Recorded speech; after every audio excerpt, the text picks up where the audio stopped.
நம்ம வீடு கட்டுறதுக்கு ஆற்று மணலை பயன்படுத்தலாமா எம்சாண்டை பயன்படுத்தலாமா அப்படின்னு சொல்லிட்டு ஒரு குழப்பம் இருக்கும். ஆற்று மணல் எல்லாருக்குமே தெரியும், ஆற்றுலேருந்து மண் எடுத்துகிட்டு வந்து பண்ணுறது. எம்சாண்ட்னா என்ன அப்படின்னு நிறைய பேருக்கு தெரியாது.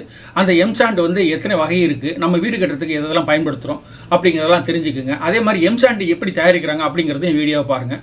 இதன் மூலம் உங்களுக்கு எம்சாண்டை பற்றியான ஒரு புரிதல் உங்களுக்கு நல்லாவே வரும். இந்த வீடியோ உங்களுக்கு பிடிச்சிருந்தா, பயனுள்ள இருந்தால் புதிதாக வீடு கட்ட போகிற நண்பர்களுக்கும் உறவினர்களுக்கும் ஷேர் பண்ணுங்கள். மேலும் அவங்களுக்கும் பயன்படுத்தும். உங்களுக்கு நல்லாவே தெரிஞ்சிருக்கும், பெரிய பெரிய பாறைகளை உடச்சி எடுக்கிறது தான் வந்து கிரனைட்டு.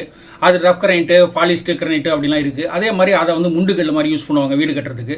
அதே மாதிரி இன்னும் அதை சின்னதாக உடச்சி கார்பாரிங்கெல்லாம் பயன்படுத்துவாங்க. இந்த மாதிரிலாம் வகையாக பிரியாது.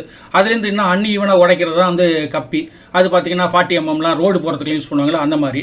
அதோட இன்னும் சின்னமாக உடைக்கிறது தான் வந்து வீட்டுக்கு ரூப் காங்கிரீட் போகிறதுக்குலாம் யூஸ் பண்ணுவாங்க. மற்ற ஃபவுண்டேஷனுக்கெல்லாம் பயன்படுத்துவாங்க. அதே மாதிரி இன்னும் சின்னமாக உடைக்கிறது வந்து பார்த்து ஜல்லி. அது வந்து ரூப் காங்கிரீட் தான் சரியானது. 10 mm 15 mm காங்கிரீட்டு. அதே மாதிரி இன்னும் சின்ன உடைக்கிற 5 mm சைஸு, அதுக்கு கீழே சைஸ்